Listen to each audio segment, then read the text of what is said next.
Today I'm going to do a follow along straddle pancake routine. This is something that I've made good progress in. I started this about 7 or 8 years ago, so this is where I started and this is where I am now.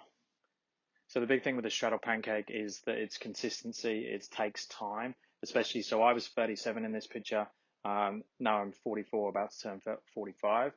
So it's taken quite a while to do this. I did make the biggest progress in the first like 12 to 18 months, and then it's been slow progress since then. I've slowly been increasing the range, started to flatten out the low back. But the big thing is consistency. So it's not going to happen overnight unless you're already open on have good natural mobility or you've been working on this already. So anyway, this is for all levels. I'm going to show some progressions for advanced people, and I'm going to show some progressions for people just starting this who are very tight. It's going to take about 10-15 minutes to go through. Let's jump in. So the first thing I'd do is take a picture. So let's see where you are cold. Now for everyone, if you do this seated on the floor, for some of you it's going to look like this. You're not going to be able to sit forwards at all. For others, you're going to be deeper into the position. But let's just take a picture of where we're at. So this is cold, no warm up. I'm just first going to get the butt cheeks out of the way. So I'm going to get onto the sit bones. And then I'm just going to lean forwards and see how I go. Now, a good goal is trying to measure it in some way. So you'll have the picture. So how deep can I go? So for me, cold, it's about there. What we can do is have the picture, the video, and then have some measurements as well. So I'm just going to see if I can get one elbow to touch the floor. If I can't get one elbow, I can put a hand or open the fingers up in there. I could put a yoga block or something there if I don't quite have that. If I can get one elbow, I'm going to try and get two elbows. If I get two elbows, I'm going to try and get head to fists, one fist, head to palms, forehead to floor, then nose to floor, chin to floor, and then it would be chest or belly button, or chest then belly button, depends on how big your belly is. So for me, I just got chin just to the floor cold. Then we need to work out our starting position for the stretching. So this is going to be a little bit different for all of us. So if you're much tighter in this position, so if you look like this, if you can't get into like an anterior tilt and fall forwards into the position, then we need to raise the hips up. So we just need to see how much do we need to raise those hips up where we start to lean forwards. So that could be a yoga block. So this might be enough to now sit me forwards. If a yoga block doesn't work, I could go higher. So I could use a tub or a box or some books, something to raise me up into this position, and now sit forwards. Now, if we're still struggling with that, so if it's really, really tight, then I would bend the knees as well. So this is going to be our stretch. And you might even take the hips up even higher. So it's just spending time in that position. Now, if you are this tight, I probably wouldn't be too aggressive with some of the other exercises that I'm going to show. I would just spend time in this straddle position and slowly decrease the height of the step and just go for longer durations, less intense stretching. So what we're going to do to start with, so once we've got that set up so we can get into that flat back position, all I'm going to do is I'm going to time 60 seconds and relax as much as I can in the position. So just a passive, if you like, position. So we're going to do 60 seconds. Let's put the timer on. 60 seconds from now. So just trying to relax as much as you can. So while I'm in this position, I'm actually trying to take my head a little bit further forwards with it as well. So even though I'm relaxing, I'm trying to lengthen. So the goal is to go this way, not to go this way. So it's not about trying to get my head to the floor like this. It's trying to take my head, my nose, in this direction. So I'm pushing away from my hips. So that's just gone 30 seconds.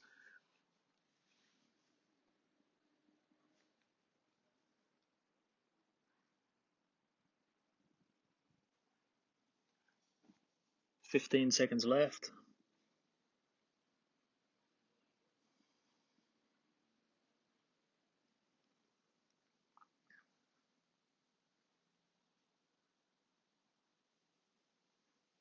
And 60 seconds. Nice. Now it's up to you if you want to recheck your positions, like if you do an easy measurement in between each of the drills. That's a cool way of doing it.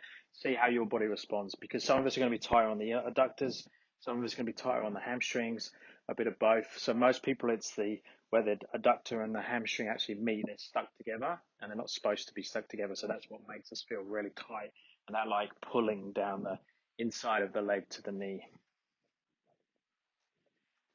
Distance-wise, when we're sitting in straddle, so different people will say different things, but roughly if you can just grab hold of your toes comfortably in that position. Obviously, if you're more comfortable in middle splits, you're going to tend to go wider, same as if you don't. If you're very tight in the adductors, you're going to go narrower, but a rough guide is to be there. Now let's go to a different stretch and see how that affects our straddle. So I'm going to go into a Jefferson curl. I'm going to use the step because I know I can go past the floor. If I can't get my hands to the floor with straight legs, then I don't need to use the step. Now I'm going to use a weight because I'm comfortable to do this in a Jefferson curl because I've done it many times before. If you had never done a Jefferson curl before, go without a weight and see how you feel, and then slowly increase the weight. Okay, so with the Jefferson curl, I'm standing nice and tall, and then I'm going to start the movement with taking my chin to my chest. I'm a little bit soft in the knees, so I'm not worried about straightening them yet. I'm going to roll through the upper back, mid back as much as I can, then through the low back. Now I'm going to straighten the knees as my hands come past my shins, and then I'm just going to go as deep as I can there. And then I'm going to hold at the bottom for 5 seconds. And then reverse that back up. So bend the knees to come back out, rounding through the spine, and then back out. Just do 2 more of those.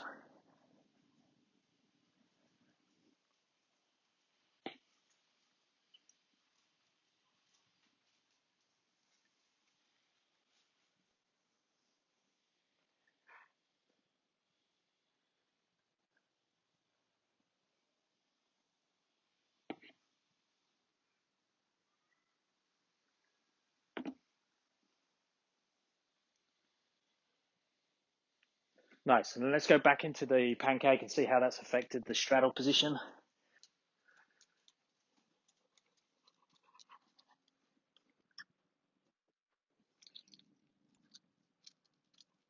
So I can feel I'm much deeper now. I'm starting to get my chest to touch the floor. My belly button's just touching as well.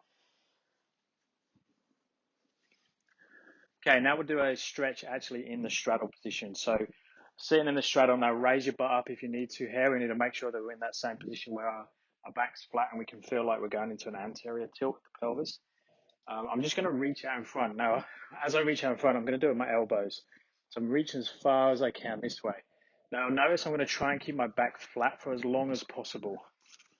So reaching out as far as I can, back flat, as far as I can. Now, when I need to, I'm going to round the back, then come out of the round, back out with the flat back. Ideally, you would come down the whole way with a flat back and back out. Now notice here that I'm not using my hands, so I'm not pushing my hands on the floor, and when I come back up, I'm not using my fingers to push back out. So those of you that are very flexible or more open in the hips, you might actually struggle with this because it's more mobility, it's strength through that range as opposed to just flexibility. So if that's the case, you probably want to do this one with a slightly less range of motion to slowly build the strength through your range. So doing 5 repetitions, and then on the 5th rep, we're going to hold for 10 seconds.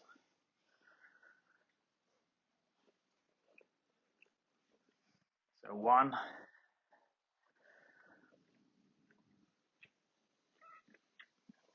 2, where is he?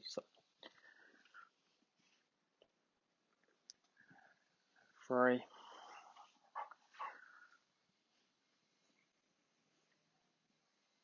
4.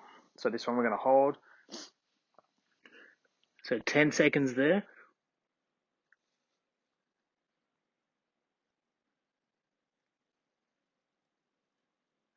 And then as you come out, reach and back up. So again, trying to get that flat back for as long as possible through that.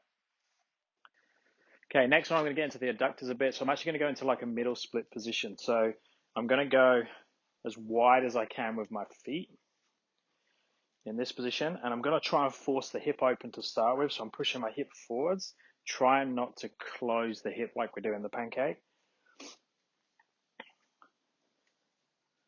So just finding my max distance there. So try and take the hip as far as I can there. Okay, once I've found that, I'm just going to hold, trying to push the hip forwards. 7, 8, 9, 10. Okay, now I'm going to close the hip. I'm going to take hands down to the floor. Now, if you can't do this and get hands to the floor, put your hands on a step or the box. Now, with the closed hip, most of you are going to find, if there's not a dog in the way, you can go deeper with that closed hip position. So go as deep as you can there. Closed hip.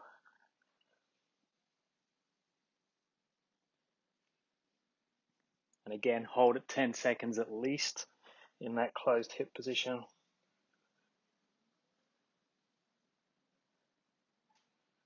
Nice. Slowly come back out.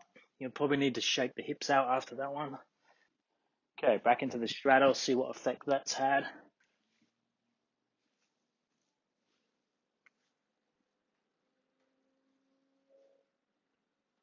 Yeah, so for me now, I'm feeling like I'm pretty flat through there. I've got my chest, my belly button quite comfortably to the floor.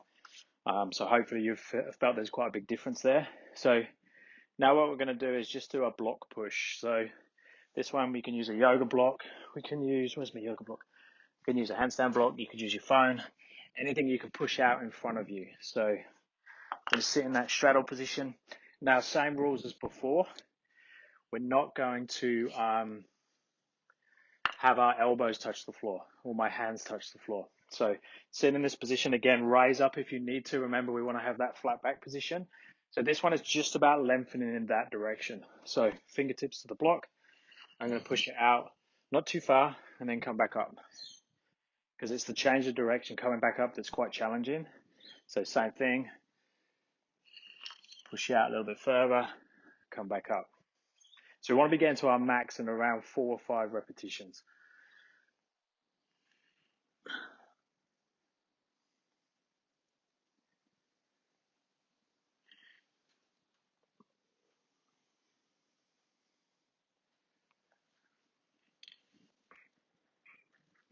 So now I'm pushing out to my max.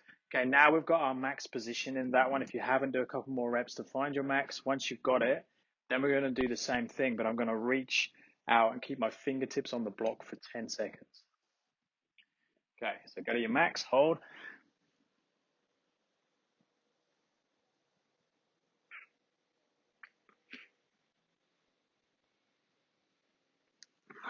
Nice. Okay, last one for today. I'm just going to go into a pigeon position. So some options here. If you're super, super tight in the pigeon, come up onto a box. So into this position, especially if your hip flexor on that right leg, if I'm doing my left leg, is tight, the box works well. Remember with the pigeon, if you have your heel closer to your groin, it's easier. The goal is to have 90 degrees. I can do it on the floor, but I'm still very tight in this position. But I'm going to come onto the floor in that position.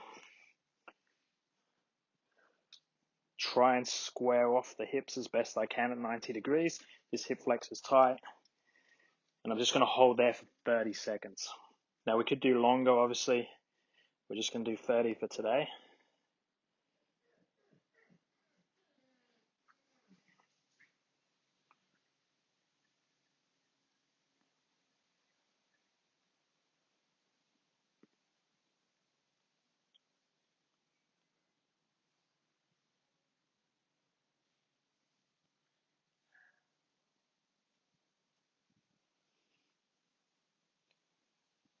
Five more seconds.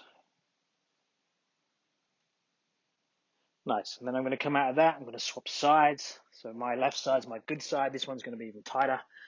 I definitely need to work more on this. So same deal. 30 seconds in that position.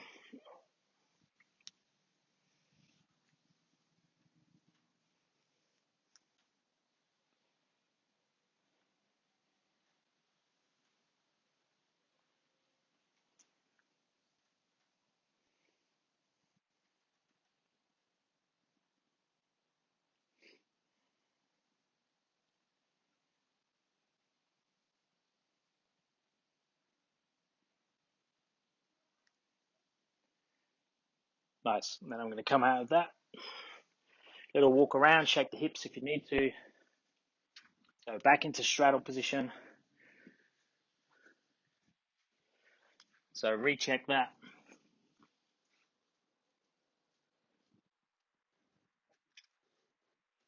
Nice. Now, if these are easy for you, you could raise the heels up. So I could put some blocks underneath the heels. Okay, now the nasty one. So this is where we're going to get lots of cramping. And probably if you're more flexible, you're going to cramp more than anything. So we're just going to do the leg lifts. So the idea is we're closing this distance, this angle we're closing. But instead of taking the torso down, I'm going to take the legs up. So goal is to have palms on the floor when I do this. So both legs will come up in the air.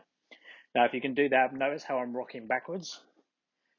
So ideally, I want to have my hands forwards and not have any rock backwards. It's really, really hard. If you struggle with that, you can go fingertips and lift up and down. If you still struggle with that, you can go one leg at a time. So let's do 10 repetitions, nice and slow. Try and get as high as you can. Try and bring your torso and your legs together. So 10 reps, ideally with palms on the floor.